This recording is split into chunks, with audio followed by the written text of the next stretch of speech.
அதனாலதான் இந்த குழந்தைகளை மகாபிரிவா ரிஷிகள் அப்படிங்கிறார். மகாபிரிவா என்ன சொல்றாருன்னா, இந்த பரிகாரத்திற்காக யாரான ஒருத்தர் உங்ககிட்ட அதை பண்ணு இதை பண்ணுன்னா தாராளமா பண்ணு. ஏன்னா அந்த கலவையில மகாபிரிவா கேம்ப் இருக்கிறப்ப ஒரு அம்மா வருவா சார். நம்ம ஒரு ஸ்பெஷல் சைல்டு ஒரு பையனை கூட்டிட்டு வருவா சார். அந்த அம்மா மகாபிரிவட்ட வந்து நமஸ்காரம் பண்ணிட்டு அழுவா சார். அந்த அம்மா இப்ப மகாபிரிவா அவரை பார்த்துட்டு ஆசீர்வாதம் பண்ணிட்டு, சரி போயிட்டு பத்திரமா வா, அவ்வளவுதான்.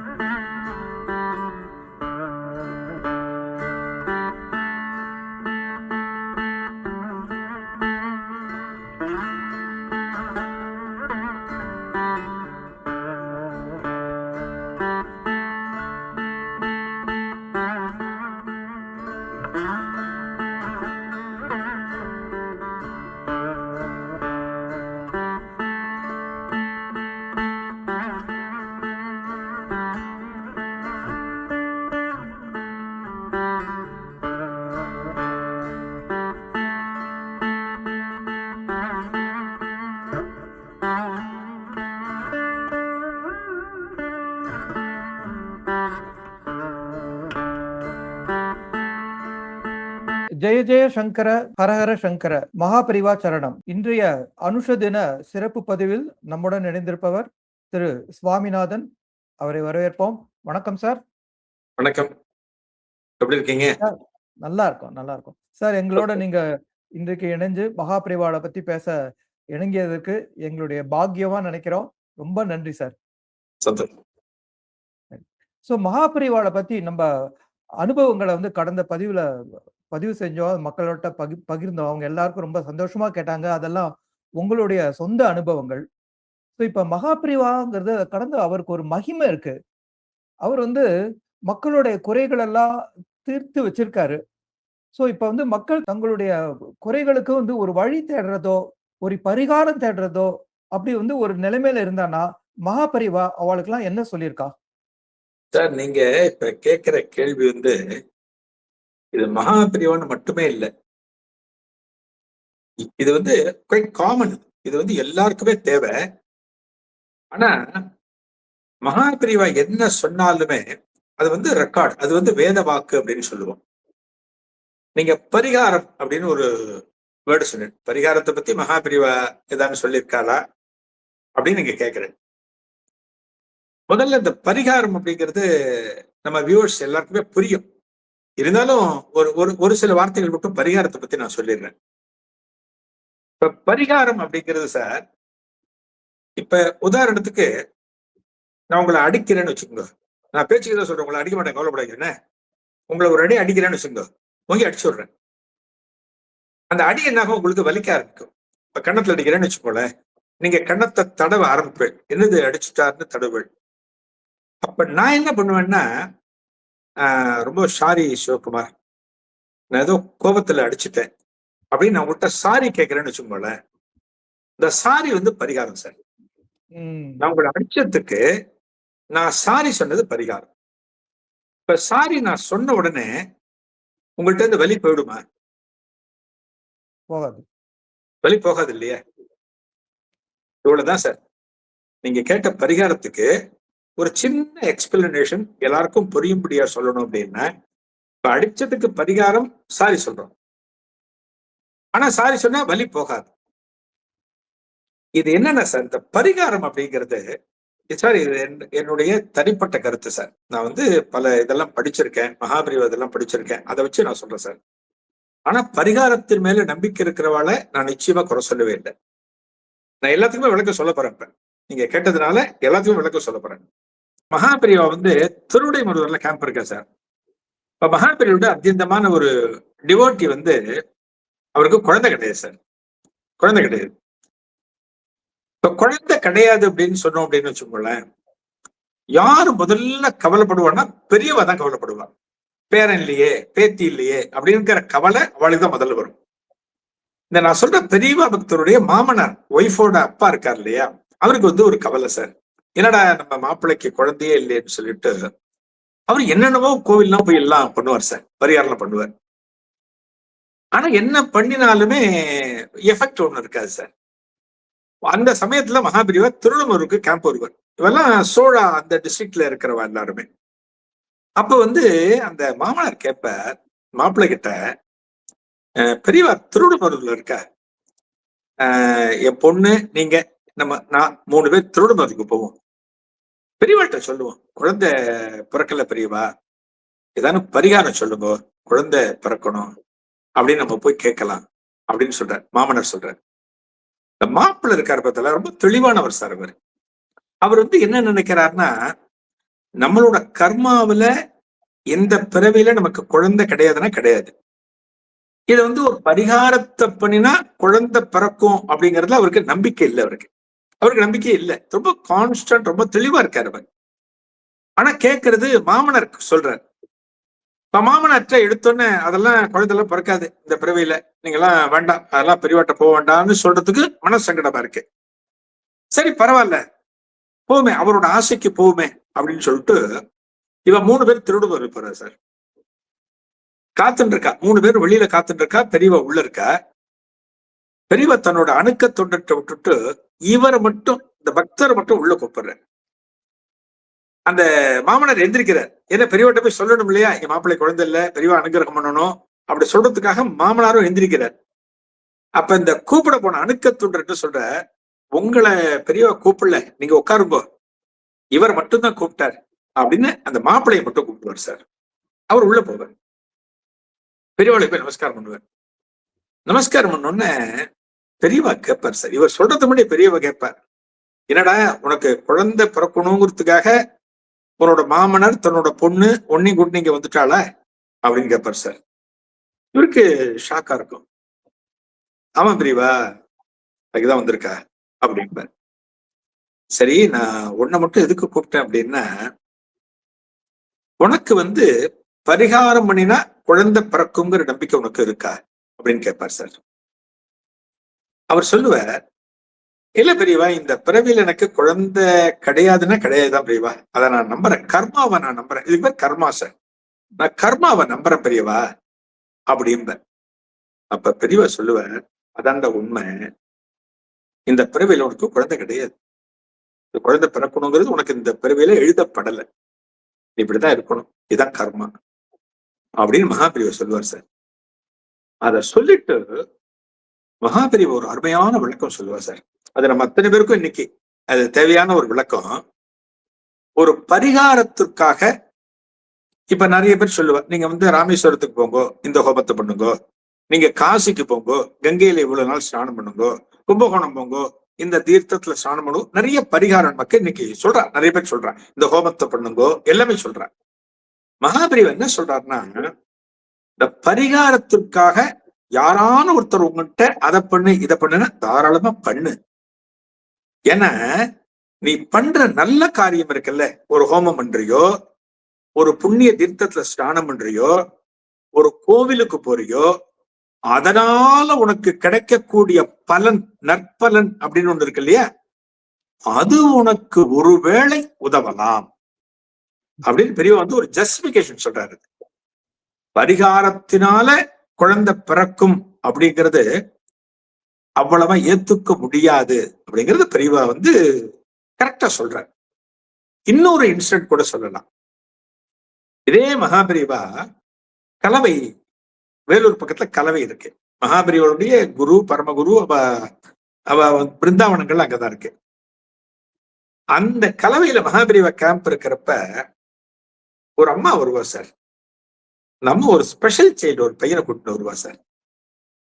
அந்த அம்மா மகாபிரிவட்ட வந்து நமஸ்காரம் பண்ணிட்டு அழுவா சார். அந்த அம்மா ஸ்பெஷல் சைல்டு அப்படிங்கிறது ஒரு உண்மையிலே வந்து நம்ம எல்லாம் ஒரு சாபம் அப்படின்னு நம்ம நினைக்கிறோம் சார். யாருடைய ஃபேமிலி நீங்க பார்த்தாலுமே, இப்ப உங்க சொந்தக்கார ஃபேமிலி நீங்க பாருங்கள, பெரியப்பா சித்தப்பா பார்த்தா நிச்சயமா ஒரு குழந்தை இருக்கும் சார், ஸ்பெஷல் சைல்டு இருக்கும். இப்ப என்னுடைய ஃபேமிலி பார்த்தா ஒரு ஸ்பெஷல் சைல்டு நிச்சயமா ஒருத்தர் இருப்பான். எங்க ஆத்துல இருக்கான், என்னோட ஒய்ஃபோட அக்கா பையன் எங்க ஆத்துல இருக்கான், 37 வயசு அவனுக்கு, எங்க கூடவே இருக்கான். இத வந்து நம்ம எல்லாரும் என்ன நினைக்கிறோம்னா ஒரு சாபம் நினைக்கிறோம். மகாபிரிவா எப்படி சொல்றார், இது வரம் அப்படிங்கிற ஒரு ஸ்பெஷல் சைல்டு. அதாவது குறைபாடு உள்ள குழந்தை, ஸ்பெஷல் சைல்ட்னா எல்லாருக்கும் தெரிஞ்சிருக்கும், குறைபாடு உள்ள குழந்தை, ஆட்டிசம்னு சொல்லுவோம். அந்த மாதிரி குழந்தைய நம்ம வளர்க்கறது அப்படிங்கிறது போன ஜென்மத்துல நாம செஞ்ச புண்ணியத்தின் விளைவாக நமக்கு கடவுள் கொடுக்குறான். இந்த குழந்தைய இந்த பிறவியில நீதான் வளர்க்கணும் அப்படின்னு பெற்றோர்களை தேர்ந்தெடுத்து அவர்களுக்கு அந்த குழந்தைய கொடுக்கறான். இந்த குழந்தை சரியாகணுமே அப்படின்னு அப்பா அம்மா நினைக்கிறார். அது எல்லாருக்கும் இருக்கக்கூடிய ஒரு ஆர்வம், ஒரு ஆசை.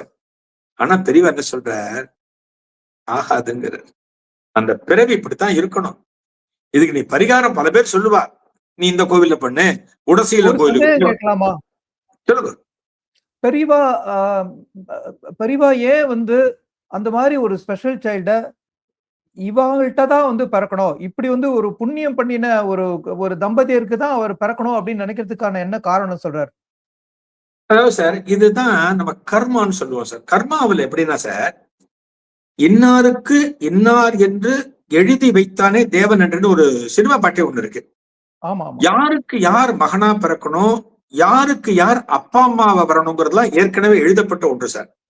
சரி, இவா செஞ்ச புண்ணியத்தினால, மகாபிரியவர் சொல்றது சொல்றேன், இந்த அப்பா அம்மா செஞ்ச புண்ணியத்தினால இந்த குழந்தைய வளர்க்கணும் அப்படிங்கிறது அவளுக்கு விதிக்கப்பட்டிருக்கிறது கர்மா. அது என்ன காரணம்னா, இந்த குழந்தைய மகாபிரியவர் என்ன சொல்லுவார்னா, இவெல்லாம் முனிகள், தேவர்கள், இவெல்லாம் ரிஷிகள் அப்படின்னு மகாபிரியவர் சொல்லுவார் சார்.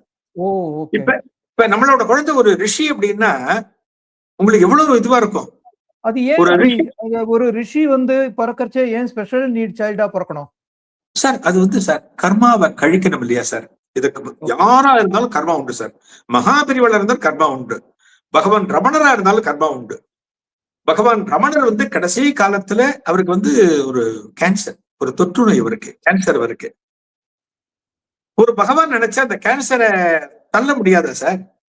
அவர் நினைச்ச அந்த கேன்சர்ல இருந்து விடுபட முடியும் அல்லவா? ஆனா அந்த தொற்று, அதாவது அந்த கர்மாவை அனுபவிக்கிறார் பகவான் ரமணர். மகாபெரிவளை பார்த்தாலும் பல சந்தர்ப்பத்துல அவருக்கு உடல் நோய் வந்த போது, வியாதி வந்த போது அதை அனுபவிச்சிருக்கார். அதே போல இந்த ஸ்பெஷல் சைல்டு அப்படிங்கிறதும் இந்த பிறப்புல அவ இப்படிதான் சார் இருக்கணும் அப்படிங்கிறது எழுதப்பட்டது சார். அது பெற்றோர்களுக்கு இது வந்து இன்னும் கொஞ்சம் கூடுதல் புண்ணியம் வரும் அப்படின்னு சொல்ல வரேன். எக்ஸாக்ட்லி, பெற்றோர்களுக்கு இது கூடுதல் புண்ணியம் கிடைக்கும். இன்னொரு விஷயம், இந்த குழந்தைகள் இறக்குறதுன்னு வச்சுக்கோல, அவளுக்கு ரீபர்த்ங்கிறது கிடையாது சார், மறு ஜென்மம் கிடையாது. இப்ப நீங்கெல்லாம் நம்மளாம் எவ்வளவோ தெரிஞ்சு பாவம் பண்றோம், தெரியாம பண்றோம், புண்ணியம் செய்யறோம், எல்லாமே செய்யறோம். ஆனா இந்த குழந்தைகளை பாருங்கள, எந்த ஒரு காலத்திலும் இந்த குழந்தைகளுக்கு கல்மிஷங்கிறது இருக்காது சார். உண்மை ஏமாத்தணுங்கிறது இருக்காது. இவனை விட நம்ம முன்னாடி போகணும், முன்னாடி வளரணுங்கிறது அந்த குழந்தைகளுக்கு தெரியவே தெரியாது. ஆமா, இப்ப ரிஷிகள்லாம் அப்படிதானே சார்? ரிஷிகளுக்கு ஆசை உண்டோ? ஆசை கிடையாது. எனக்கு வந்து 4 விதமான சட்னி போட்டுதான் நான் தோசை சாப்பிடுவேன், அவளுக்கு கிடையாது. இந்த குழந்தைகளுக்கு நீங்க என்ன போடுங்க சாப்பிடும், இதுதான் வேணும்னு அடம் பண்ணவே அடம் பண்ணாது. அதனாலதான் இந்த குழந்தைகளை மகாபெரிவா ரிஷிகள் அப்படிங்கிறார். இதற்கு உதாரணம் பிரதோஷ மாமாவோட குழந்தை அப்படிதான் சொல்லிருக்கா. பிரதோஷ மாமா 2 பசங்களும் இதே போல இருந்தவா. அவளை பிரதோஷ மாமா கிட்ட சொல்லுவா, இவெல்லாம் சாதாரண பசங்கள் இல்லடா, இவெல்லாம் ரிஷிகள், இவளை ரொம்ப ஜாக்கிரதையா வளர் அப்படின்னு மகாபிரிவா சொல்லுவா. ஆக நீங்க கேட்ட இந்த பரிகாரத்துக்கு, இந்த குழந்தை பிறக்குமா அப்படிங்கிறதுக்கு பெரியவா சொல்ற, உனக்கு குழந்தை பிறக்காதுன்னு இந்த ஜென்மத்துல இருக்கடா, நீ பரிகாரம் செய்யலாம், காசிக்கு போகலாம், ராமேஸ்வரம் போகலாம், எல்லா இடத்துக்கும் போய் செய்யலாம். ஆனா அதற்கான பலன் இதான் சார் ரொம்ப முக்கியமானது. அதற்கான பலன்கிறது உனக்கு உண்டு. அது நிச்சயமா உனக்கு ஏதோ ஒரு விதத்துல உனக்கு உதவும். அதை செய்யாம விட்டுறாத, நீ செய். ஆனால் குழந்தை பிறக்காது அப்படிங்கிறது. 2வது, ஸ்பெஷல் சைல்டு இருந்தாலும் எல்லாருக்கும் என்ன ஆசை இருக்கும், இந்த கோவிலுக்கு போனா சரியாகுமா, இங்க போனா சரியாகுமான்னு இருக்கும் இல்லையா? மகாபரிவாளே அதை சரி பண்ண மாட்டாங்கிற ஏக்கமும் இருக்கும். இருக்கும் கரெக்ட். பெரியவானே சொல்றேன், இவ காலம் வரைக்கும் நீ வச்சுட்டு வளரு, இவ உனக்கு ஒரு வந்து ரிஷி மாதிரி நினைச்சு அவளுக்கு வந்து ஒரு பூஜை பண்றது மாதிரி அவளை ஒரு நல்ல ஸ்டேஜில் வச்சு அவளை காப்பாத்து அப்படின்னு கடவுள் வந்து அவங்கள நல்லபடியா காப்பாத்துறதுக்காக உங்ககிட்ட ஒப்படைச்சிருக்கார் அப்படின்னு எடுத்துக்கலாம். அப்படிதான் சார். இன்னொன்னு சார், நம்மளோட ஹிந்து தர்மத்துல நம்ம வந்து ஒண்ணு சாஸ்திரத்தை நம்பணும் சார், 2வது விதியை நம்பணும் சார். சாஸ்திரத்தையும் விதியையும் நம்ம நம்பல அப்படின்னா நம்ம வந்து ஒரு ஹிந்து நம்ம பெருமையை சொல்லிக்க முடியாது சார். ஒரு கஷ்டம் வரும்போது கஷ்டம் வந்துதான் தீரும் சார். அதை அனுபவிச்சுதான் ஆகணும். அதைத்தான் குழந்தை இல்லாதது, ஸ்பெஷல் சைல்ட் எல்லாம் இது. இன்னொரு சின்ன உதாரணம் சொல்றேன். குப்த பேரரசு காலம் உங்களுக்கு தெரியும். குப்தர்கள், சந்திரகுப்தர்லாம் இருந்தாரு பத்தில. அவன் பீரியட்ல விக்ரமாதித்யன்னு ஒரு மன்னர் இருந்தாரு சார். ஆமா. அவரோட அமைச்சரவையில 8 பேர் நினைக்கிறேன் சார். 8 பேரா 9 பேரான்னு தெரியல. பெரிய ஸ்காலர்ஸ். அவ அமைச்சரவையில இருந்தார் சார். அதுல மிகிரர்னு ஒருத்தர் இருந்தார். மிகிரர்னு பேரு. இந்த விக்ரமாதித்யனுக்கு ஒரு குழந்தை பிறக்கும் சார். ஒரு குழந்தை ராஜாவுக்கு பிறகுதான் இளவரசர். ஒரு சாதாரணமான ஒரு குடிசையில இருக்கிற ஒரு தம்பதிக்கு குழந்தை பிறந்தாலே பெரிய விஷயம். அவளுக்கெல்லாம் ஒரு ராஜா மாதிரி கொண்டாடுவா, அந்த குழந்தைய கொண்டாடுவா. உண்மையான ராஜாவுக்கு ஒரு குழந்தை பிறகுறதுனா இளவரசன். அவன் தான் அடுத்து நாட்டை ஆள போறான். அந்த ஆண் குழந்தை பிறந்த உடனே ராஜாவுக்கு சந்தோஷம் தாக்காது சார். எல்லாரையும் கூப்பிடுவா, எல்லா அமைச்சர்களையும் கூப்பிட்டு, எல்லாம் ஜோதிடத்துல எக்ஸ்பர்ட் சார். எல்லாமே பெரிய பெரிய ஜோதிடர்கள்லாம் வச்சுட்டு, என் பையன் எப்படி வருவான், ஜாதகத்தை கணிங்கோ அப்படின்னு சொல்லுவா சார். ராஜாவுக்கு என்ன ஆசை, இவன் இளவரசனா வரணும், நாட்டை நன்னா ஆளணும், தர்மம் செழிக்கும், இதெல்லாம் இவெல்லாம் சொல்லுவா. இளவரசன் பல காலம் வாழ்வான்னு சொல்லுவான்னு ஆசையில கேட்கிற. எல்லாருமே என்ன குறிச்சு கொடுப்பானா, ஓஹோன்னு வாழ்வான், இவனால நாடு எங்கெங்கயோ நல்லதுக்கெல்லாம் போகும், நாட்டுல நல்லது நடக்கும், சுபிக்ஷமாகும், மழை பெய்யும், எல்லாம் குறிச்சு கொடுப்பா சார்.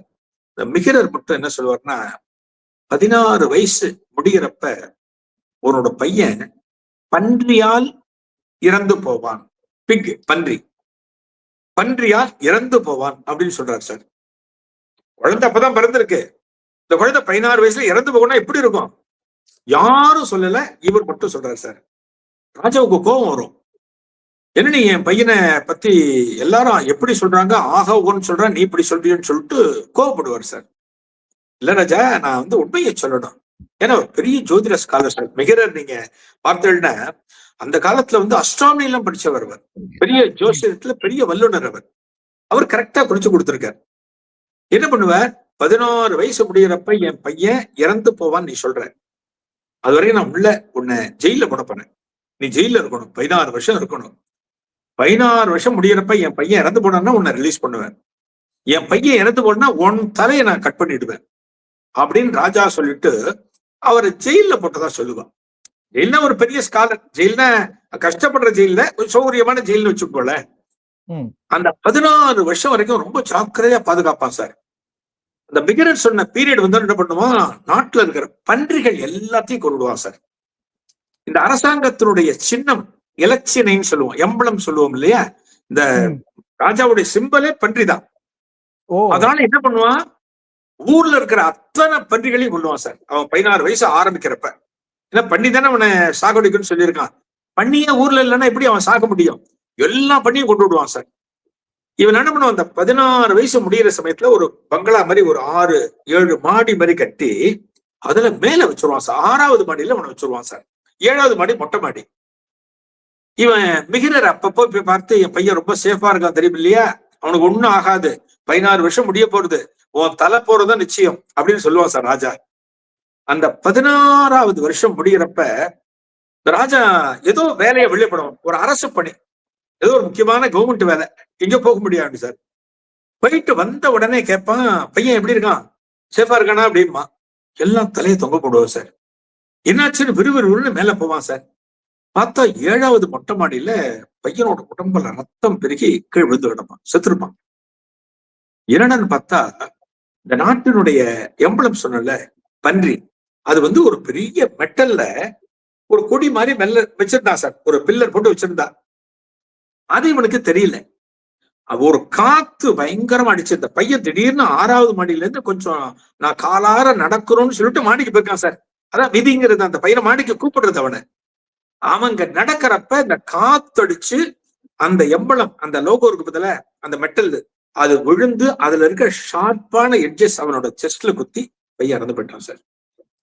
இவர் உள்ள ஜெயில போய் மிகிரரை பார்த்து பாராட்டி அவருக்கு வராக மிகிரர் அப்படின்னு பட்டம் கொடுப்பார் சார். அவர் பேர் வராக. நம்ம வரலாற்றுல படிச்சிருப்போம், வராக மிகிரர் எல்லாம் படிச்சிருப்போம். இது எதுக்கு சொல்றேன் அப்படின்னா சார், என்ன நடக்கணுமோ அதுதான் சார் நடக்கும். என்னத்தான் ராஜாவோட பிள்ளையா இருந்தாலும் நீ பரிகாரத்தை பண்ணா ராஜா நினைச்சா காப்பாற்ற முடியாதா சார்? ராஜா எல்லாம் பண்ண முடியும் இல்லையா? பண்ணிருப்பான் நிச்சயமா, ஆனா பலன் இல்லை. அதனால பரிகாரம் அப்படிங்கிறத விட, ஆனா ஒரு விஷயத்தை நான் இங்க ரிஜிஸ்டர் பண்ணணும். குருவினுடைய அனுகிரகம் பரிபூர்ணமாக இருந்தால் நமக்கு இருக்கிற எத்தகைய கஷ்டத்தையும் குருநாதர் அகற்றுவர். இது வந்து பரிகாரம்ங்கிறது தேவையில்லை, அவரோட அனுகிரகம் நமக்கு இருக்கணும். இப்ப ஃபார் உதாரணத்துக்கு சொல்லப்போனா, இப்ப எனக்கு ஏதோ ஒரு கஷ்டம்னு வச்சுக்கோங்களேன், ஒருவேளை குருநாதர் அனுகிரகம் எனக்கு இருக்குன்னு வச்சுக்கோங்க, நான் சொல்லக்கூடாது இருக்குல்ல, எனக்கு தெரியவும் தெரியாது, இருக்குன்னு வச்சுக்கோங்களேன். இருந்ததுன்னா அந்த குருநாதர் அனுகிரகத்தினால என்னோட கஷ்டங்கள் பனி போல விலகிடும், நமக்கு வர்றதே தெரியாது. இதுதான் முக்கியம் பக்தியில. அதுதான் மகாபரிவா மாதிரி ஒரு பெரிவாளோட மகிமைன்னு சொல்லலாமா? கண்டிப்பா சொல்லணும் சார், கண்டிப்பா தான். இப்ப பெரியவா வாழ்க்கையிலேயே எவ்வளவு மிராக்கிள்ஸ் இருக்கு. கடைசி ஸ்டேஜ், அவ கர்மாவில போக வேண்டிய ஸ்டேஜ், திடீர்னு பெரியவாள்கிட்ட வருவா. என்னமோ பெரியவா அன்னைக்கு இவாளுக்கு வாழ்க்கை கொடுக்கணும்னு அவளுக்கு ஏதோ ஒரு பிரசாதத்தை கொடுத்து நீ போயிட்டு வா அப்படின்ப. இன்னொன்னு, இந்த பிரதோஷம் வெங்கட்ராம இருக்கார் இல்லையா, அவர் வந்து காஞ்சிபுரத்துல இருக்கிறப்ப திடீர்னு அவருக்கு ஹார்ட் வலி வரும் சார். அவருக்கு எங்க ஒரு இடத்துல ஒய்ஃபோட இருப்பார் அவர். உடனே பார்த்து மாமி என்ன பண்ணுவா, அந்த எந்த இடத்துல இருக்காளோ இங்க இருந்து டக்குன்னு ஒரு ரிக்ஷா கூப்பிட்டு பக்கத்துல ஒரு டாக்டர் காஞ்சிபுரத்துல கூட்டிட்டு போவா. இந்த டாக்டர் டெஸ்ட் பண்ணி பார்த்துட்டு, இவருக்கு ஹார்ட்ல அட்டாக் வந்திருக்கு, நீங்க ஒரு 2 மணி நேரத்துக்குள்ள நீங்க உடனே சென்னைக்கு ஹாஸ்பிட்டல் போகணும். ஏன்னா காஞ்சிபுரத்துல அப்போ அவ்வளவு பெரிய ஹாஸ்பிட்டல்லாம் கிடையாது, நீங்க சென்னைக்கு போகணும், இல்லாட்டா இவர் உயிர் பழைக்கிறது கஷ்டம் அப்படின்னு சொல்லிட்டார் சார். அந்த இடத்துல பிரதோஷ மாமா இடத்துல நானும் நீங்களும் இருந்தோம்னா உடனே நம்ம என்ன பண்ணுவோம், எப்படி மெட்ராஸ்க்கு உடனே போவோம்னு தான் பார்ப்போம் நம்ம. ஆனா பிரதோஷ மாமா குரு பக்தி சொன்ன பத்தல, அதுக்கு உதாரணம் பிரதோஷ மாமா. அவர் என்ன சொல்றார் மனைவி கிட்ட, பெரியவாளுக்கு ஒரு நமஸ்காரத்தை பண்ணிட்டு போயிடலாண்டி அப்படிங்கிற மனைவி கிட்ட. மாமி சொல்ற, இல்லைன்னா 2 மணி நேரத்துல சென்னையில இருக்கணுமா, நம்ம ஒரு வண்டியை பிடிக்கணும், போறதுக்கே 1.5 மணி நேரத்துக்கு மேல ஆகும், ஒரு ஹாஸ்பிட்டல் பிடிக்கணும், டைம் ஆகும்னா அப்படின்னு சொல்றா. இல்லடி பெரியவளுக்கு நமஸ்காரத்தை பட்டு போடலாம் அப்படிங்கிற. இவர் 2 பேரும் மடத்துக்கு வரா சார். அப்ப பெரியவா யார்கிட்ட பேசிட்டு இருக்கா, யாரோ ஒரு விஐபி வந்து அவர்கிட்ட பேசிட்டு இருக்கா. இவன் 2 பேரும் காத்துட்டு இருக்கா. பிரதோஷ மாமாவுக்கு ஹார்ட் வலி பிடிச்சிட்டு இருக்க, மாமி அப்படியே தடவி கொடுத்துட்டு இருக்கா. அப்ப மடத்தோட சிப்பந்தி ஒரு அணுக்கத்தொன்று வந்துட்டு பிரதோஷ மாமா மாமியை பார்த்துட்டு, இங்கே என்ன இந்த நேரத்துல வந்திருக்கேள், என்ன விஷயம் அப்படின்னு கேட்பார். இல்ல இவருக்கு ஹார்ட் வலி, உடனே ஹாஸ்பிட்டல் அட்மிட் பண்ணணும், டாக்டர் வந்து 2 மணி நேரத்துக்குள்ள சென்னைக்கு போகணும்னு சொல்லியிருக்க, இவர் போறதுக்குள்ள பெரியவாளுக்கு ஒரு நமஸ்காரத்தை போட்டு போயிடலாம், நீங்க வந்திருக்க, பெரியவாள்கிட்ட சொல்லிட்டு போகணும்னு அப்படிங்கிற. அப்ப அந்த அணுக்கத்தொன்று சொல்லுவார், ஓ நீங்க சென்னைக்கு போற ஹாஸ்பிட்டலோ, அப்ப உங்களுக்கு ராத்திரி ஆகாரத்தை நான் பண்ணி கொடுத்துடுறேன், நீங்க பெரியவாளை பாக்குறதுக்குள்ள அப்படின்னு சொல்லிட்டு அவர் ஆகாரம் பண்ணி கொடுப்பார். ராத்திரிக்கு ஒரு ஆகாரத்தை கொஞ்ச நேரத்துல பெரியவாட்டு இருந்த அந்த விஐபி போட்டுவார். பெரியவா பிரதோஷ மாமா வந்துட்டு, என்னடா இந்த நேரத்துல அப்படின்னு ஒருத்த கேட்பார். மாமி சொல்லுவா, இது போல அவருக்கு ஹார்ட்ல இது பெரியவா 2 மணி நேரத்துல சென்னையில இருக்கணும்னு சொன்ன, உங்களுக்கு ஒரு நமஸ்காரம் பண்ணிட்டு போயிடலான்னு வந்திருக்க அப்படின்ப. இப்ப மகாபிரிவா அவரை பார்த்துட்டு ஆசீர்வாதம் பண்ணிட்டு, சரி போயிட்டு பத்திரமா வா, அவ்வளவுதான். அவ்வளவுதான். இது வந்து குரு அருள்னு பேர் சார். போயிட்டு பத்திரமா வா அப்படின்ப. அப்படின்னா இவர் போனா உயிர் பழிச்சிருவார்னு அர்த்தம். இவர் போவார் சார், உயிர் பழிச்சு வருவார், பெரியவாட்ட வருவார், திரும்ப ஒரு 2-3 நாள் கழிச்சு வருவார். பெரியவா சொல்லுவார், அப்ப ஒரு கஷ்டமான நேரம் தான் உனக்கு. பெரியவா ரொம்ப ரொம்ப சூசகமா சொல்லுவார், நீ போக வேண்டிய டைம், ஆனா உன்னை வான்னு சொன்ன, நீ நல்லா இருப்ப அப்படின்னு பெரியவா அனுகிரகம் பண்ணத ஒரு இன்சிடென்ட் படிச்சிருக்கேன். குரு நினைச்சா போறோம் சார். சார் பரிகாரத்தெல்லாம் தூக்கி சாப்பிட்டோம் சார். நம்ம பரிகாரம் செய்யறோங்கிறது செய்யலாம், தப்பு கிடையாது. ஆனா அவ யாரு குருவோ, ரமணரோ, சாய்பாபாவோ, மகாபிரிவாளோ, பூண்டி மகானோ, யோகி ராம் சரத்குமாரோ, சேஷாத்ரி சுவாமிகளோ, நீங்க எந்த மகான ஒரு ஒரு குருவா நினைச்சுட்டு இருக்காளோ அவரை சரண் அடைஞ்சுக்கோங்க, எல்லாத்தையும் தூக்கி அடிச்சு அவ காப்பாத்திருவார், நம்மளை காப்பாத்திருவார். நிச்சயமா. ரொம்ப அற்புதம், ரொம்ப அற்புதம். மகாபிரிவா பரிகாரத்தை பத்தி சொன்னது மட்டும் இல்லாம அவருடைய அருளை எப்படி வந்து அவர் வந்து கொடுப்பார் அப்படிங்கிற அந்த மகிமையும் பத்தி ரொம்ப ரொம்ப அற்புதமா எங்கள்கிட்ட பகிர்ந்துட்டேன். மீண்டும் ஆமா. நன்றி. மீண்டும் ஒரு முறை நம்ம சந்திப்போம். அதுவரைக்கும் கண்டிப்பா. ரொம்ப நன்றி. வணக்கம். ஜெய ஜெய Shankara. Hara Hara Shankara. Thank you sir. Thank you. பெரியவா சொன்னோம். தேங்க்யூ.